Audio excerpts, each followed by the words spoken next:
The crystal champagne flute trembled slightly in Sierra Winter's hand as she watched her ex-husband freeze in the doorway of her grand foyer. Jackson Blackwood's practiced smile faltered, his eyes widening as they traveled from the soaring cathedral ceilings to the custom Italian marble beneath his feet. The shock on his face was worth every penny of the $14 million she'd spent on this estate. Sierra? His voice carried that familiar note of disbelief, the same tone he'd used 5 years earlier when she'd told him she was leaving. This is yours. Have you ever been underestimated by someone who should have known your worth better than anyone? Someone who was certain you'd fail without them? 5 years ago, Atlanta real estate tycoon Jackson Blackwood watched his wife of 15 years pack her few remaining possessions into a 20-year-old Honda. "You'll come crawling back within 6 months," he told her with absolute certainty. Nobody leaves Jackson Blackwood and thrives. Tonight, as he stands in the foyer of her multi-million-dollar estate, surrounded by evidence of her extraordinary success, he's about to learn just how wrong he was. But the journey from that broken woman to the powerful CEO hosting Atlanta's elite wasn't a straight line. And the real reason for her invitation tonight isn't what anyone expects. Hello, my beautiful queens. There's something powerful that happens when a woman discovers her own worth isn't tied to a man's perception of her value. When you've built your life around someone else's vision, losing that foundation can feel like falling into an abyss. I see you there. Maybe you're rebuilding after a relationship that diminished you, or standing at the crossroads of staying comfortable in someone's shadow or risking everything to find your own light. The story I'm sharing today isn't just about revenge or proving someone wrong, though I won't deny there's satisfaction in that. It's about the phoenix moment that can come after your life burns to ashes. It's about discovering that your greatest strength might be hidden in what you thought was your deepest vulnerability. And most importantly, it's about how lifting other women as you rise creates a foundation no man can ever take from you. If you've ever had to start over with nothing but your determination and the wisdom of your scars, this story is my gift to you. Let's witness together how devastation can become the birthplace of your most authentic power. Sierra Winters stood at the edge of her sprawling Atlanta estate, watching the autumn sun cast golden light across the limestone facade of her newly completed home. The 10-foot mahogany doors, custom-designed Italian marble floors, and the Olympic-sized pool glimmering in the distance represented more than luxury. They were monuments to her resurrection. She ran her fingers along the cool metal of her Bentley's hood, parked beside the Mercedes G-Wagon and vintage Aston Martin in her circular driveway. The collection wasn't about ostentation. Each vehicle marked a milestone in her journey from devastation to triumph. "Ms. Winters, your guests will be arriving in an hour." Her house manager's voice pulled her from her thoughts. "Thank you, Regina. I'll be ready."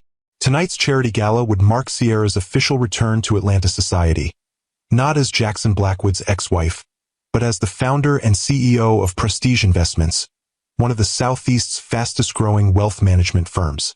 The guest list included the city's elite, former colleagues, and, by deliberate design, her ex-husband. As Sierra turned to head inside, her phone buzzed with a text from her daughter, Laurel. "On my way, Mom. Dad just found out you're hosting." His face was priceless. "Love you." Sierra smiled. Tonight would be interesting indeed. In her master suite, she paused before the full-length mirror, studying her reflection as her stylist made final adjustments to her midnight blue gown. At 50, she looked nothing like the broken woman who'd left Jackson's mansion 5 years earlier. Regular sessions with a personal trainer had replaced the anxiety-induced weight loss of her divorce with lean strength. The highlights in her chestnut hair were professionally maintained rather than a desperate attempt to recapture youth. Most significantly, her eyes held a confidence that no designer outfit could provide. "You look magnificent," her stylist said, stepping back to admire her work. "That man won't know what hit him." "This isn't about him, Denise," Sierra replied, though they both knew that wasn't entirely true. "Of course not," Denise winked. "It's about the children's hospital. But if a certain ex-husband happens to choke on his champagne when he sees you, consider it a charitable bonus." Sierra laughed, the sound echoing through her spacious dressing room. 5 years ago, laughter had seemed impossible. 5 years ago, she'd wondered if she would survive at all. The first guests were arriving as Sierra descended the curved staircase. Board members from the children's hospital that would benefit from tonight's fundraiser. She greeted them warmly, easily slipping into the role of hostess she'd perfected during her marriage, but with an authenticity that had been impossible when she'd been performing as Mrs. Jackson Blackwood. "This home is extraordinary," remarked Dr. Harriet Coleman, the hospital's chief of pediatrics. "I can't believe you've only been here 3 months." "The renovation was a labor of love," Sierra replied, "and the location was too perfect to pass up." What she didn't mention was that her new estate sat directly across the lake from Jackson's property, that his morning coffee view now included the daily reminder of her success. That choice had been deliberate, perhaps petty, but deeply satisfying.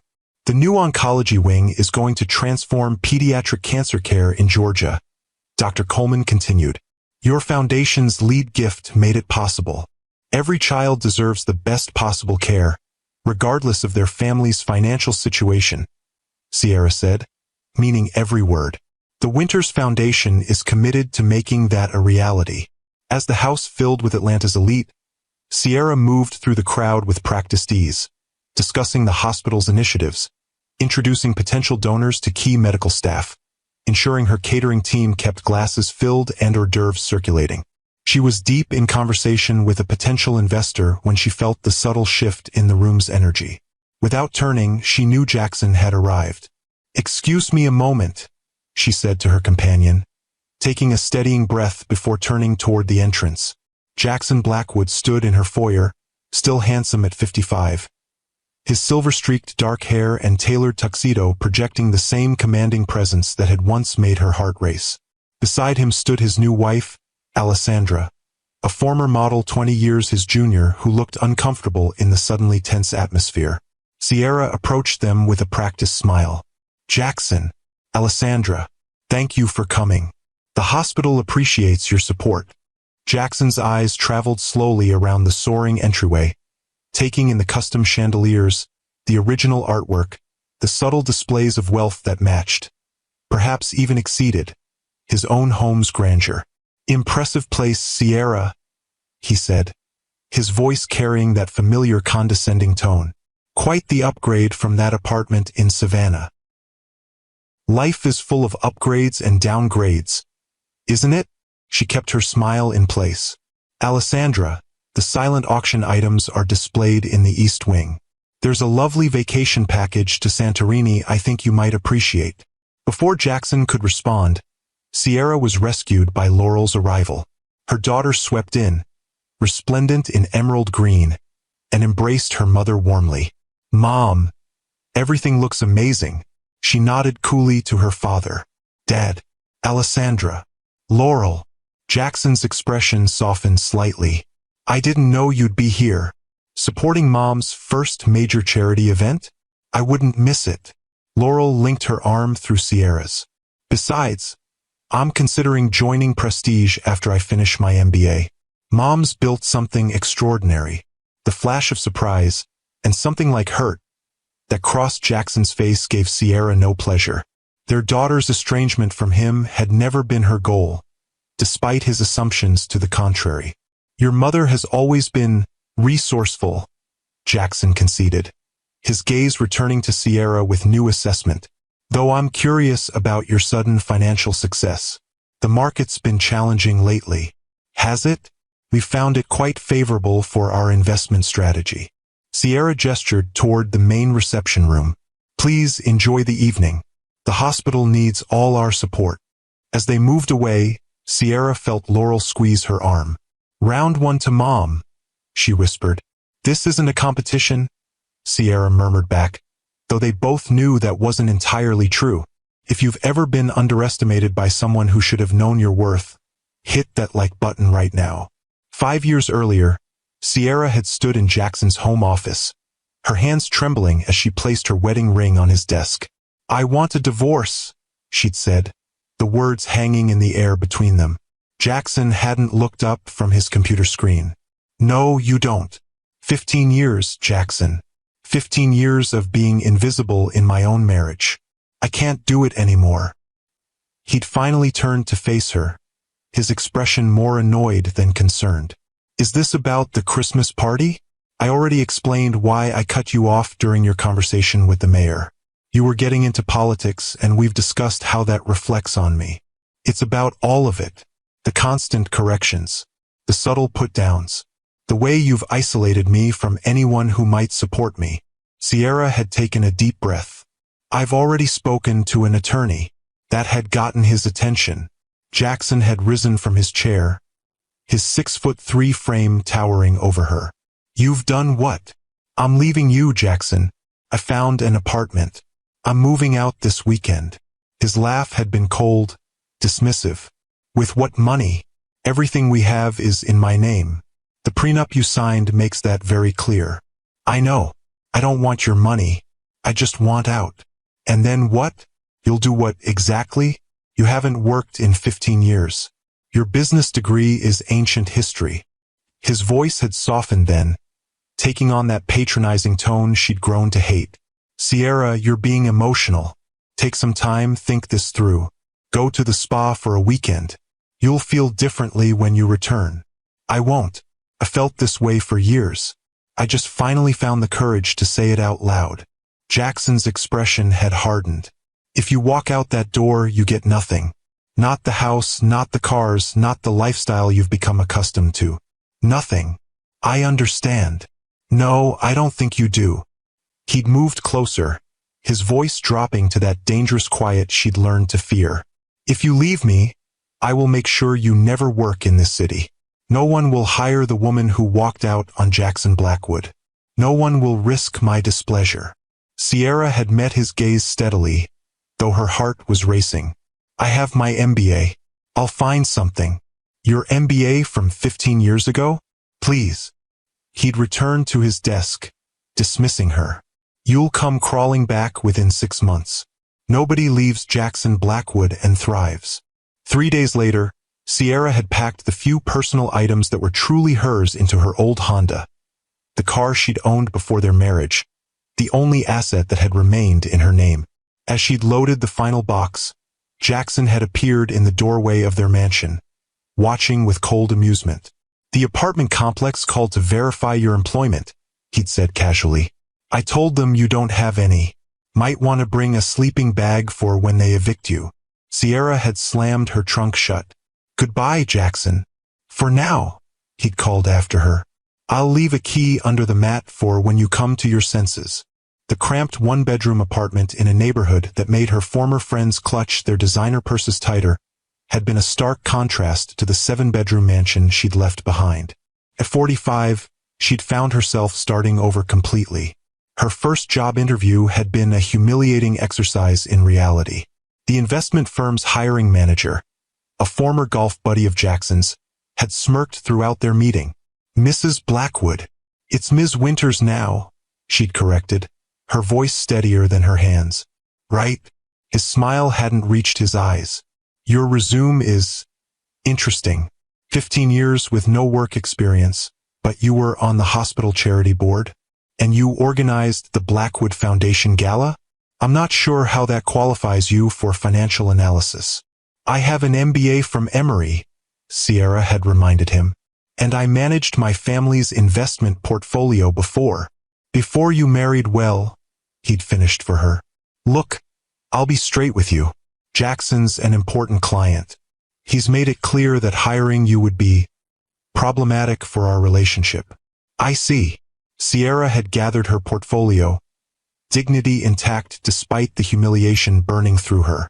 Thank you for your time. The same scene had repeated itself at 3 more firms.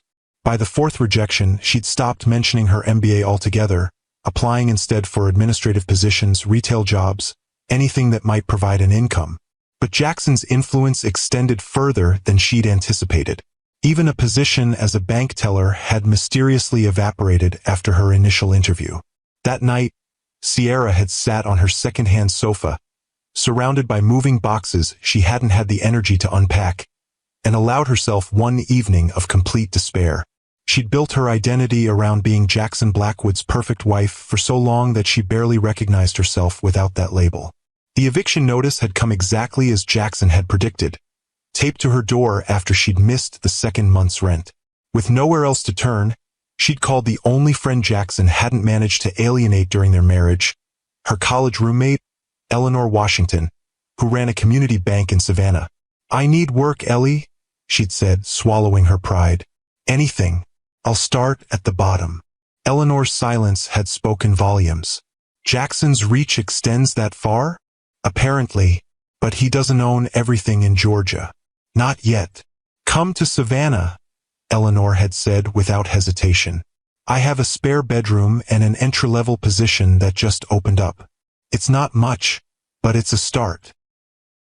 2 weeks later, Sierra had packed her Honda and driven to Savannah, leaving behind the city that had been her home for 2 decades. As Atlanta's skyline had disappeared in her rearview mirror, she'd felt equal measures of defeat and relief. Jackson had won this round, but at least she was still fighting. Eleanor's spare bedroom had been a sanctuary, the first space in years where Sierra didn't feel Jackson's presence in every corner. The position at Coastal Community Bank was indeed entry-level, a customer service representative role that paid barely above minimum wage, but it was honest work and, more importantly, it was hers. "You're overqualified," Eleanor had admitted as she'd shown Sierra her small desk in the retail banking area. "But it's a foot in the door. Show me what you can do, and we'll talk about advancement." Those first months in Savannah had been a lesson in humility. Sierra, who had once hosted galas for hundreds of Atlanta's wealthiest citizens, now counted out 20s for customers cashing their paychecks. The woman who had managed a household staff of 5 now made her own bed and washed her own dishes in Eleanor's modest home. Yet alongside the humility came an unexpected gift: freedom. For the first time in 15 years, Sierra answered to no one but herself. No husband monitoring her conversations, criticizing her choices, or undermining her confidence. The relief of that simple autonomy had been intoxicating. 6 months into her new life, Eleanor had approached her desk at closing time. "One of our financial advisors is going on maternity leave," she'd said without preamble. "I need someone to cover her client meetings for 3 months. Someone who understands investment basics and can speak intelligently about financial planning." Sierra had looked up in surprise. "You want me to step in? You have the education for it. And I've seen how you interact with customers. You have a gift for making complex information accessible." Eleanor had smiled. "Unless you prefer staying at the teller window?" "No. I mean, yes. I'd love the opportunity." Sierra had straightened in her chair. "But I haven't worked in finance professionally. Ever. Consider this your chance to start." The temporary position had awakened something in Sierra that had been dormant for years. An analytical mind that thrived on solving financial puzzles, a natural ability to connect with clients on a personal level, and a passion for helping others secure their futures. When the regular advisor returned from maternity leave, Eleanor had created a permanent junior advisor position specifically for Sierra. Her first clients had been women like herself, divorced, often blindsided by financial realities they'd been sheltered from during their marriages. Sierra understood their vulnerability in ways her colleagues couldn't. She spoke their language, anticipated their fears, and translated financial jargon into practical advice. "My husband says I'm too emotional about money," one client had confessed during their first meeting. "That's why he handles everything. And yet studies show women often make better long-term investors precisely because we consider the emotional impact of financial decisions," Sierra had countered. "Let's use that as a strength, not a weakness." She developed a workshop called Financial Independence After Divorce that had quickly become the bank's most requested seminar. Women drove from neighboring counties to attend, many staying afterward to schedule one-on-one consultations. Within a year, her client list had grown entirely through word of mouth. By year 2, she developed a specialized practice helping women navigate financial transitions, divorce, widowhood, inheritance, career changes. Eleanor had promoted her twice, but Sierra had begun to envision something bigger. The seed for prestige investments had taken root during a weekend visit from Laurel, then a junior at Spelman College. They'd been sitting on Eleanor's back porch, sharing a bottle of wine as Sierra showed her daughter the client testimonials she'd received that week. "Mom, you've built something special here," Laurel had observed, reading through the heartfelt notes. "But you're still playing small. Dad's convinced you'll never amount to anything without him." "This isn't about your father," Sierra had insisted, taking a sip of her wine. "Isn't it, though? You left Atlanta because he pushed you out. You're hiding in Savannah." "I'm not hiding. I'm building." "Then build bigger," Laurel had challenged, her eyes, so like Jackson's in shape but with Sierra's warmth, fixed intently on her mother. "The women you help, they need someone who understands what they've been through. Not just in Savannah. Everywhere." Laurel had leaned forward, her voice passionate. "Do you know how many of my friends' mothers are trapped in marriages like yours was? How many stay because they're terrified of ending up with nothing? They need to see someone who walked away and not only survived but thrived." That conversation had sparked a business plan that kept Sierra up for 3 straight nights. She'd approached Eleanor with a partnership proposal. A women-focused investment firm with branches across the Southeast, starting with Atlanta. "You want to go back?" Eleanor had asked, surprised. "After everything Jackson did?" "Because of everything he did," Sierra had corrected. "There are thousands of women in situations I understand intimately. They need financial advocates who won't dismiss or patronize them." Eleanor had studied her friend's face. "He'll try to crush you." "Probably," Sierra had agreed. "But I'm not the same woman who left." With Eleanor's backing and a small group of initial investors, mostly satisfied clients willing to take a chance on her vision, Prestige Investments had launched in a modest office building on the outskirts of Atlanta. Their tagline, "Transform your financial future," had resonated with their target clientele. The first year had been brutal. Jackson had indeed attempted to undermine her, spreading rumors about her competence and stability. 2 major potential corporate clients had mysteriously backed out after initial agreements. Their office had been vandalized twice, but Sierra had anticipated the resistance. She'd built Prestige with a different model, focusing on individual clients rather than corporate accounts, creating financial literacy workshops that brought in women who'd never considered investment services before. She'd hired advisors who'd experienced their own financial setbacks and recoveries, creating an atmosphere of authentic understanding. "We're not just managing money," she'd told her growing team. "We're restoring confidence. We're creating independence. We're changing lives." By year 3, Prestige had expanded to 3 locations. By year 4, they'd been featured in Business Insider as one of the most innovative financial services firms in the country. And now, in year 5, they managed over $800 million in assets with a client retention rate that made their competitors envious. The mansion, the cars, the return to prominence. These weren't just symbols of success. They were Sierra's declaration of independence. If you believe in the power of women supporting women, subscribe to Timeless Love Tales with Mr. Harrison for more stories of triumph over adversity. Back at the gala, Sierra watched Jackson from across the room as he examined a framed magazine cover featuring her as one of Atlanta's women to watch in finance. His expression was a complex mixture of disbelief and calculation, the look he got when reassessing an opponent he'd previously underestimated. Throughout the evening, she caught him studying the details of her home, the rare books in her library, the vintage wine collection, the subtle security features that spoke of serious wealth. His expression grew increasingly perplexed, as though trying to solve a particularly challenging equation. "He can't figure it out," Laurel murmured, appearing at her side with 2 champagne flutes. "How you did all this without his connections or his money is driving him crazy." "Good." Sierra accepted the champagne. "Though tonight isn't about him. It's about the hospital." "Of course," Laurel smiled. "Speaking of which, aren't you due at the podium soon?" Sierra checked her watch. "In about 10 minutes. Are you ready with the donation announcement?" "All set. The oversized check is backstage, and the photographer is positioned." Laurel's eyes sparkled with excitement. "Dad's going to lose his mind when he sees the amount." "That's not why we're doing it," Sierra reminded her, though she couldn't suppress a small smile. "Of course not. but it's a delightful side benefit.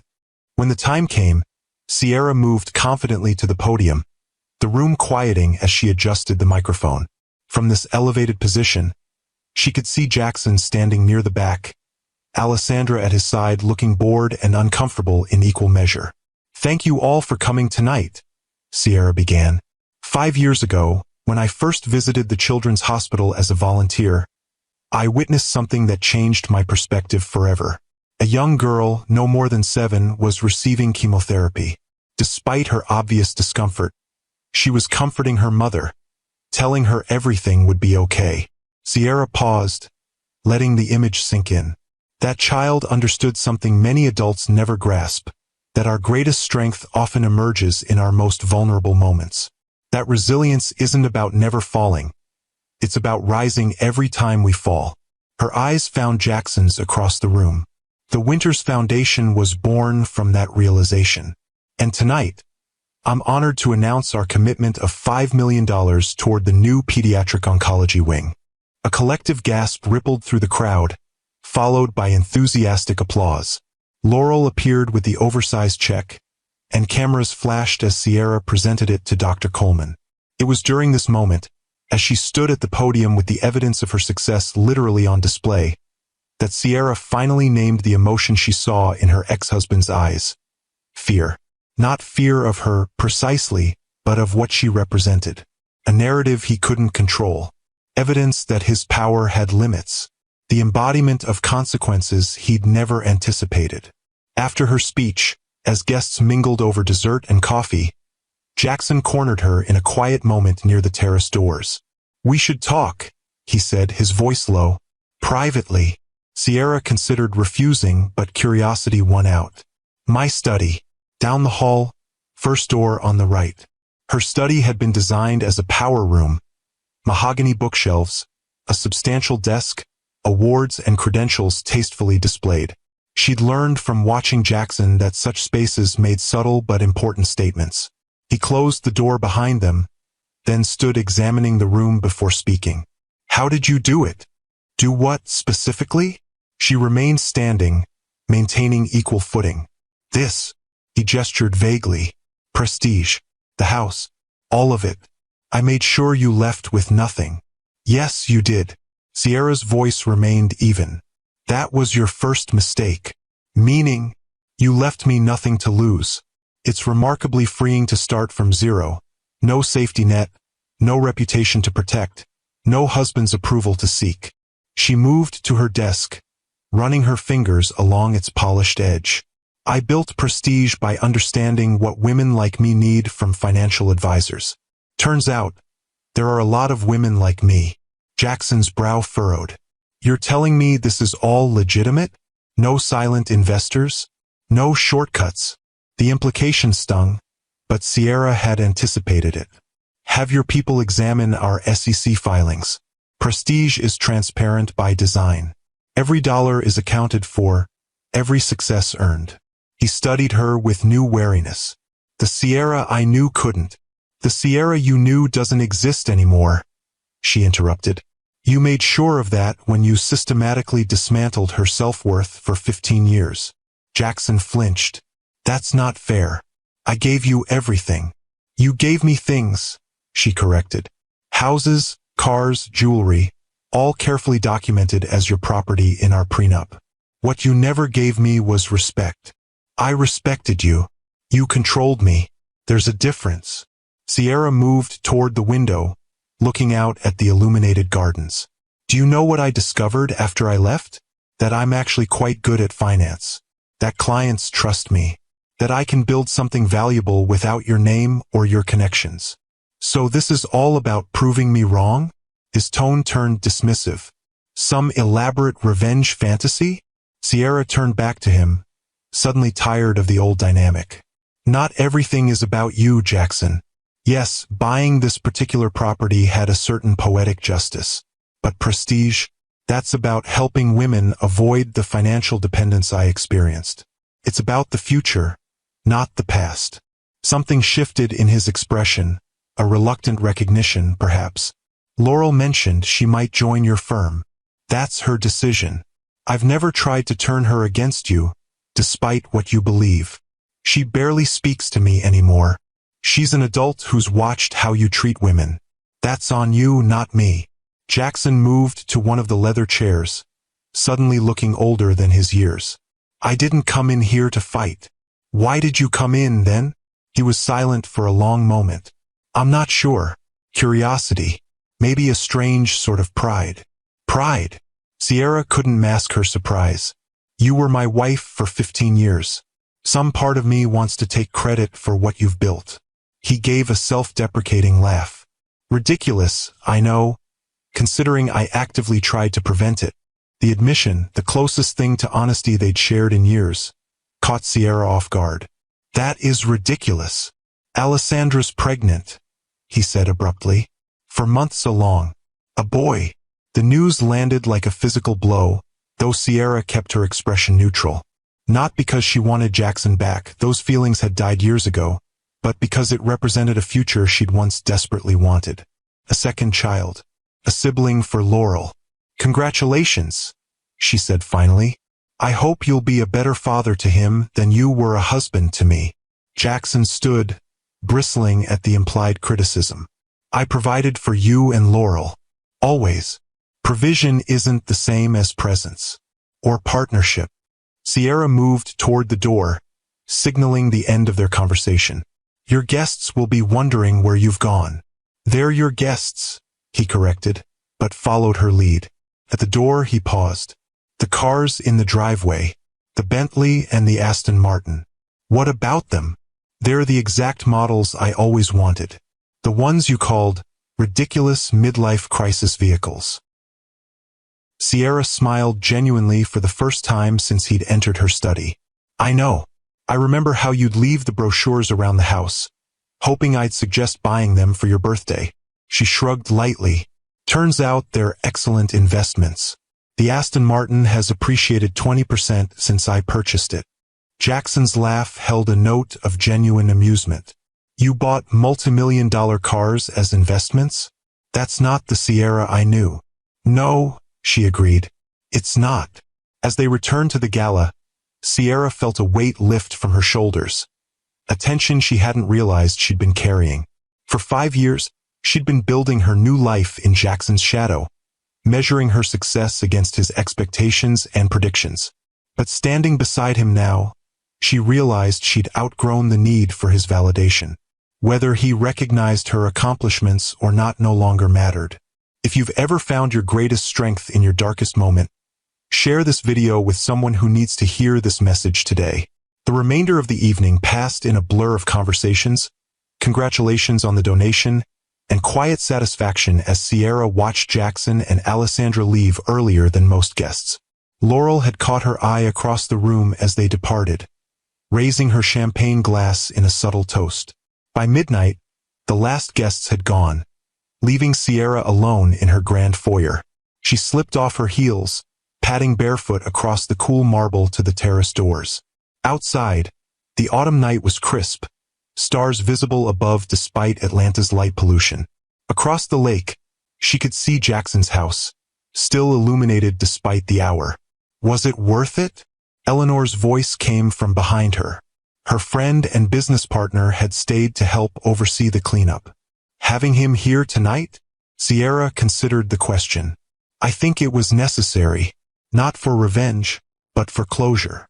And did you get it? Closure. Sierra turned from the view.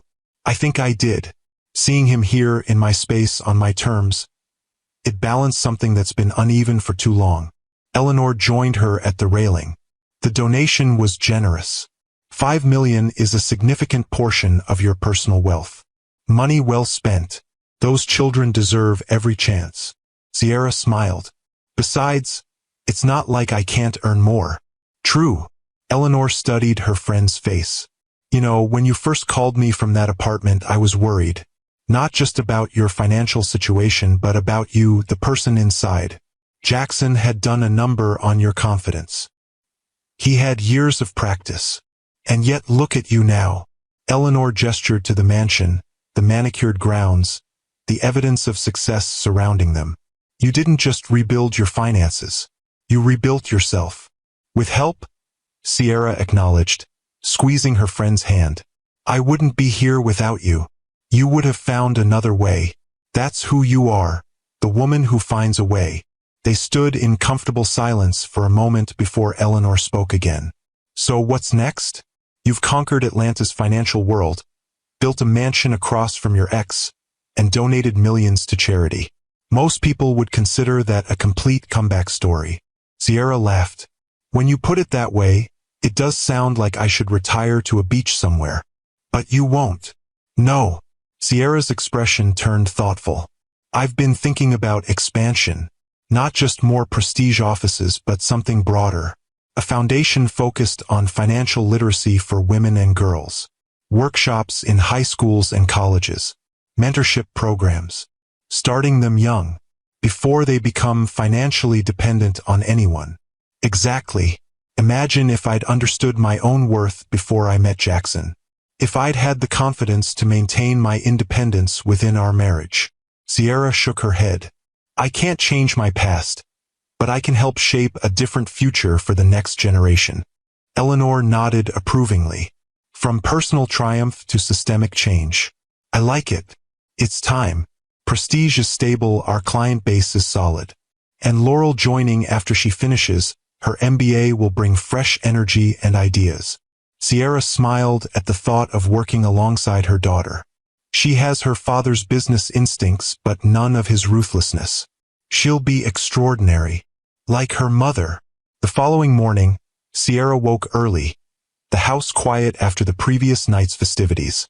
She pulled on yoga pants and a light sweater, making her way to the kitchen where her housekeeper had already prepared coffee.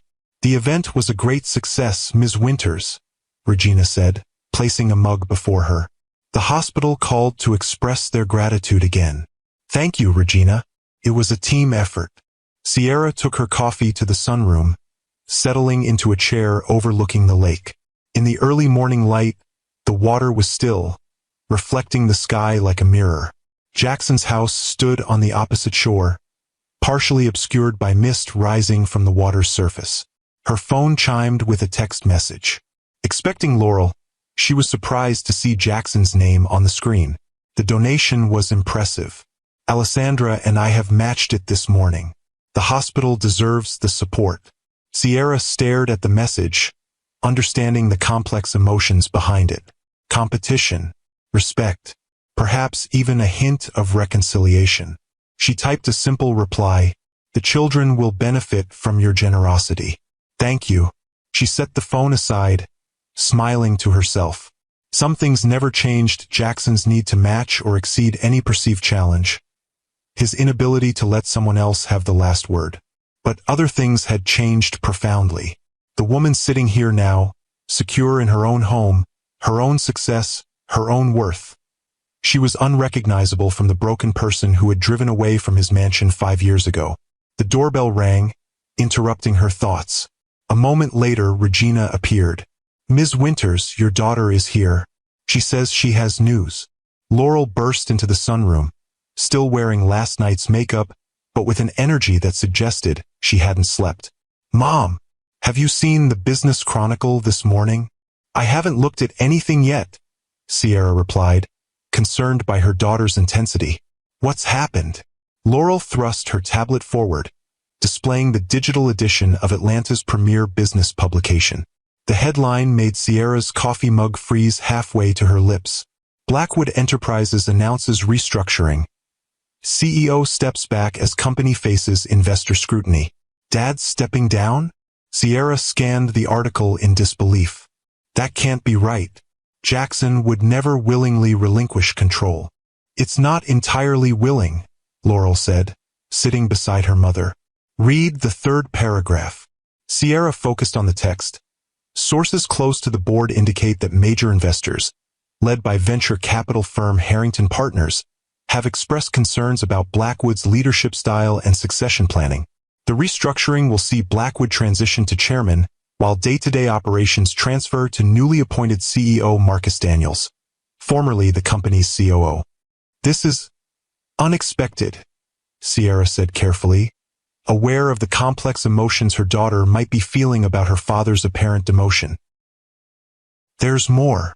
Laurel took back the tablet, scrolling down.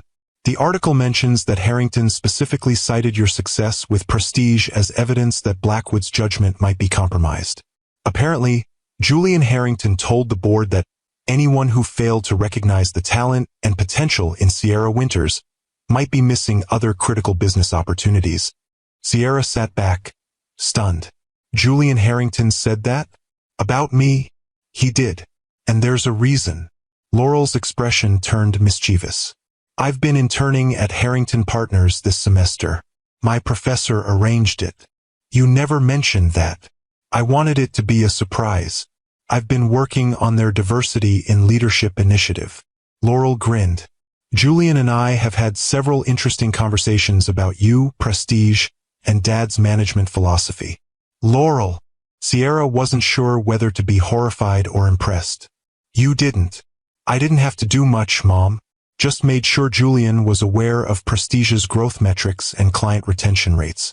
The rest, she shrugged, was just business. Sierra shook her head, a laugh bubbling up despite herself. You are definitely your father's daughter.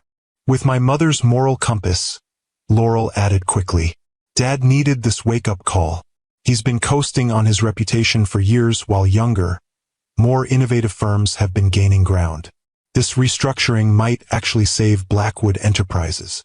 And the fact that it publicly acknowledges my success was just a bonus? A very satisfying bonus, Laurel admitted. But not the primary goal.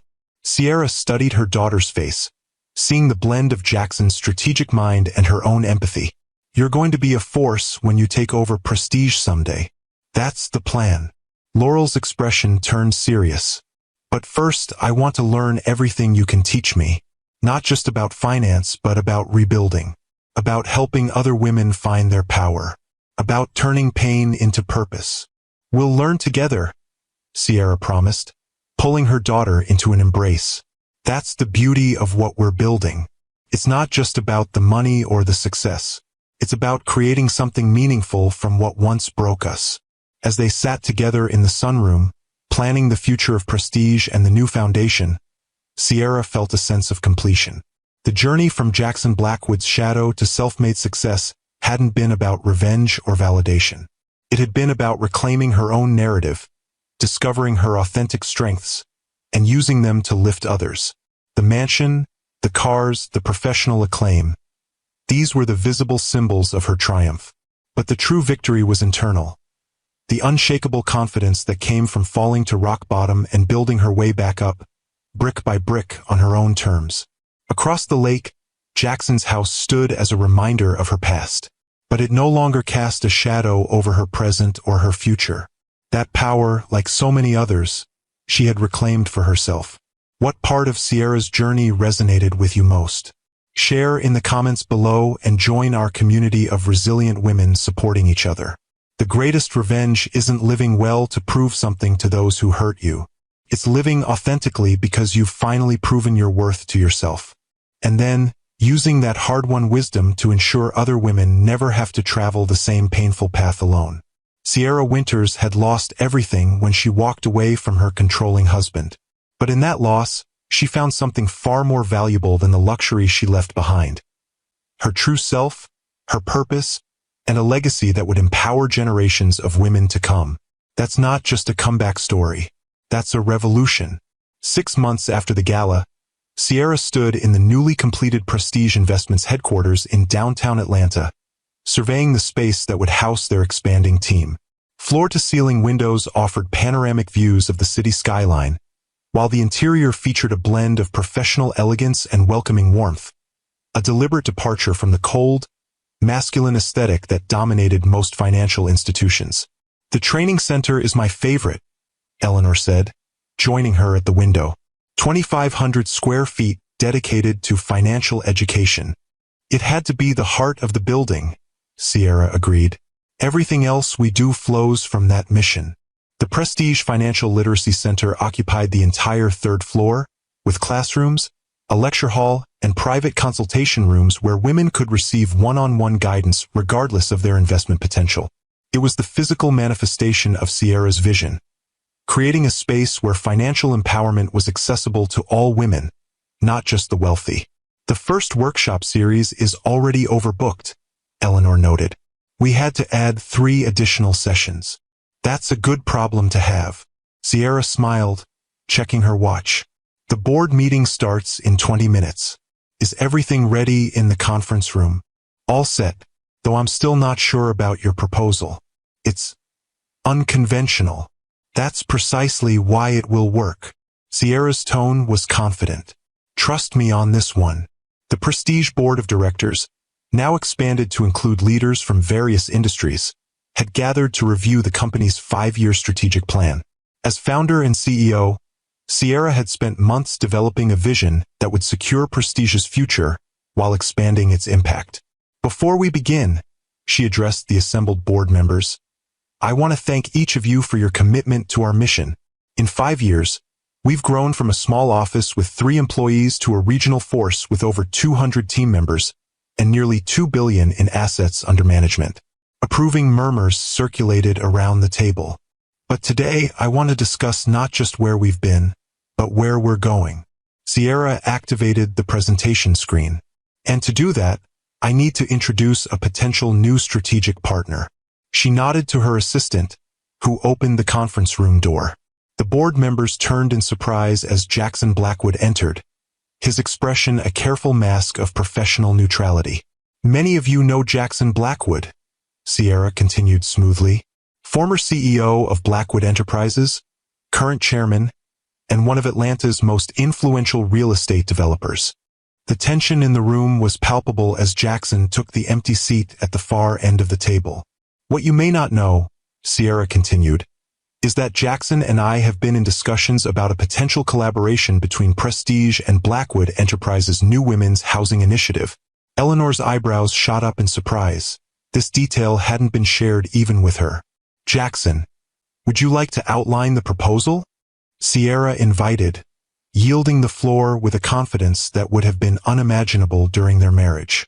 Jackson stood, buttoning his suit jacket. Thank you, Sierra. He cleared his throat. Blackwood Enterprises has recently acquired a portfolio of residential properties across 5 southeastern states. We're converting these into transitional housing specifically for women leaving difficult domestic situations. Divorce, abuse, financial hardship. He clicked to the next slide, displaying architectural renderings of apartment complexes with adjoining childcare facilities and co-working spaces. What these women need beyond safe housing is financial guidance. That's where Prestige comes in. Jackson glanced at Sierra. Our proposal is to create on-site financial resource centers, staffed by Prestige advisors, offering residents the tools to rebuild their economic lives while they rebuild their personal ones. For the next 30 minutes, Jackson outlined the business model, a genuine social enterprise that would provide both companies with tax advantages while serving a population in desperate need. The board listened with increasing interest, their initial skepticism giving way to engagement as the commercial viability became clear. When he finished, Sierra resumed control of the presentation. I believe this partnership represents a unique opportunity to expand our mission while creating sustainable impact. The financial details are in your packets, but I want to emphasize that this would be a true collaboration, with equal investment and shared governance. And equal risk, noted Diane Forrester, one of the more conservative board members. This is a significant departure from our core business model. It's an evolution of it, Sierra corrected gently. Everything we've built at Prestige has been about helping women achieve financial independence. This simply reaches women at an earlier stage in that journey. The discussion continued for another hour, with board members raising questions about implementation, scalability, and return on investment. Throughout, Sierra and Jackson presented a united front, their former personal conflict nowhere evident in their professional interaction. When the board voted unanimously to move forward with a detailed feasibility study, Sierra felt a sense of satisfaction that went beyond business success. This was about transformation not just for the women they would help, but for herself and, perhaps, for Jackson as well. After the meeting, as board members filtered out, Jackson lingered behind. "That went well," he observed, gathering his materials. "Better than expected," Sierra agreed. "Though I'm not surprised. It's a solid proposal with genuine potential for impact. Your board trusts your judgment." Jackson's tone held a note of respect that would have once been unthinkable. "That's valuable currency in business. Trust is earned." Sierra met his gaze directly. "Something I've learned through experience."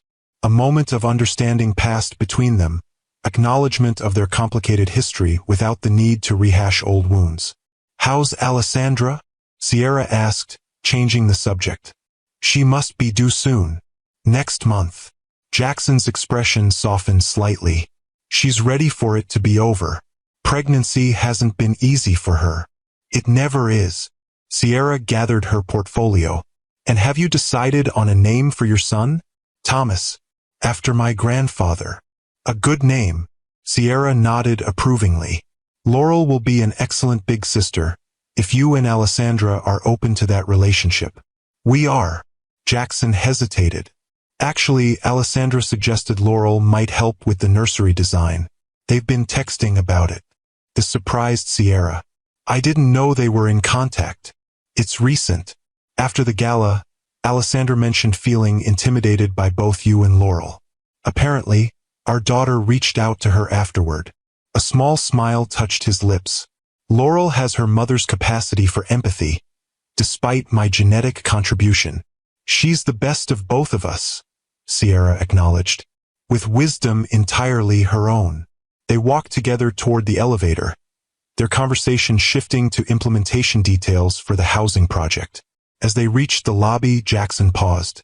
"This partnership," he said carefully, "I want to be clear about my motivations. I'm listening. It's not about repairing our personal history or seeking some kind of redemption." His tone was businesslike. "The project makes financial sense, addresses a market need, and aligns with Blackwood's new direction under Marcus's leadership." "I never assumed otherwise," Sierra replied. "This is business, not therapy." "Good." Jackson nodded, seemingly relieved. "Though I will say, working with you these past few months has been educational." "How so?" "You're a formidable negotiator. Far more assertive than I remember." Sierra smiled. "I always was, Jackson. You just weren't listening." Outside, their cars waited at opposite ends of the circular drive. His sleek Tesla, her Bentley gleaming in the afternoon sun. As they prepared to part ways, Jackson extended his hand formally. "To a successful partnership, Ms. Winters." Sierra accepted the handshake, her grip as firm as his. "Indeed, Mr. Blackwood." As she watched him drive away, Sierra reflected on the strange circular journey that had brought them to this point. 5 years ago, she'd fled his home with nothing but determination and wounded pride. Now they were business partners, their professional relationship built on the ashes of their failed marriage. Life had a peculiar way of creating symmetry from chaos. The Prestige Financial Literacy Center officially opened 3 months later, with a ribbon-cutting ceremony that attracted media attention from across the Southeast. Standing before the assembled crowd, Sierra felt a surge of pride as she introduced the center's first cohort of scholarship recipients. 20 women from diverse backgrounds, each with a story of financial hardship and determination to change their circumstances. "Financial knowledge isn't just about understanding markets or investment strategies," she told the audience. "It's about power, the power to make choices, the power to leave situations that diminish you, the power to build the life you deserve." From her position at the podium, she could see Laurel in the front row, beaming with pride. Beside her sat Eleanor, who had been there from the beginning. And in the back, partially obscured by a column but unmistakably present, stood Jackson, Alessandra at his side with their newborn son cradled against her shoulder. Their presence wasn't a reconciliation or a rewriting of history. It was something more nuanced, an acknowledgement that healing could coexist with boundaries, that growth didn't require forgetting.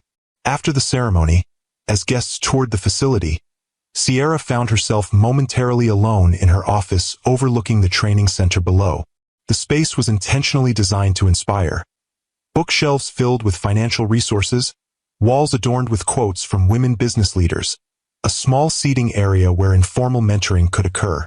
A soft knock at the door interrupted her thoughts. Laurel entered, closing the door behind her. "Mom, this is incredible." Her daughter's eyes shone with emotion. "Do you have any idea how many lives you're going to change with this place?" Sierra corrected. "How many lives we're going to change? This is as much your vision as mine now." Laurel moved to the window, watching the activity below.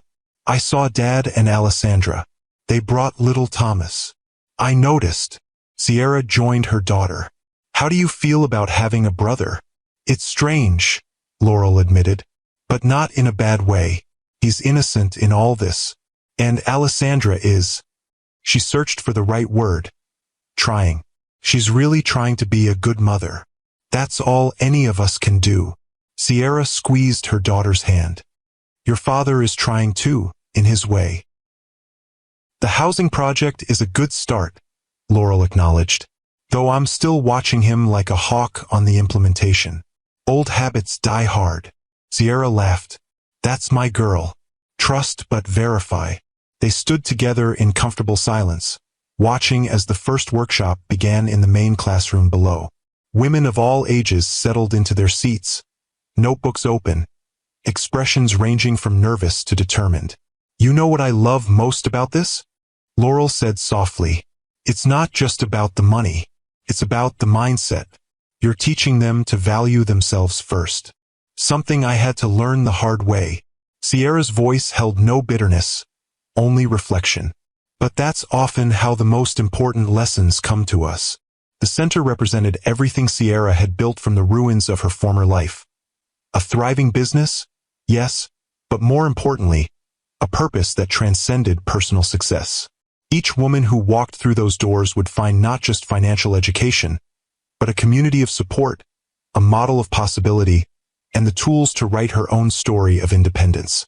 As the afternoon progressed, Sierra moved through the reception, accepting congratulations and discussing future programs. When she eventually encountered Jackson and Alessandra, the interaction was cordial, focused primarily on the sleeping infant in Alessandra's arms.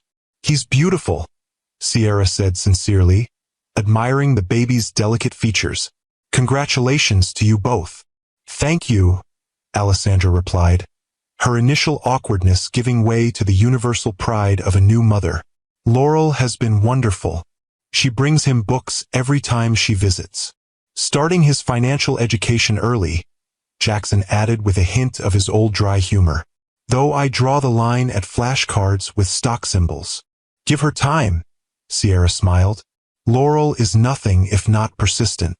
As they chatted about the center and the upcoming housing project, Sierra realized something had fundamentally shifted in her relationship with Jackson. The power imbalance that had defined their marriage, and even their early post-divorce interactions, had finally equalized.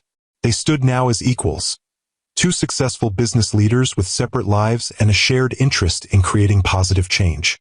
It wasn't friendship, exactly. Too much history lay between them for that. But it was a form of peace she hadn't thought possible 5 years ago.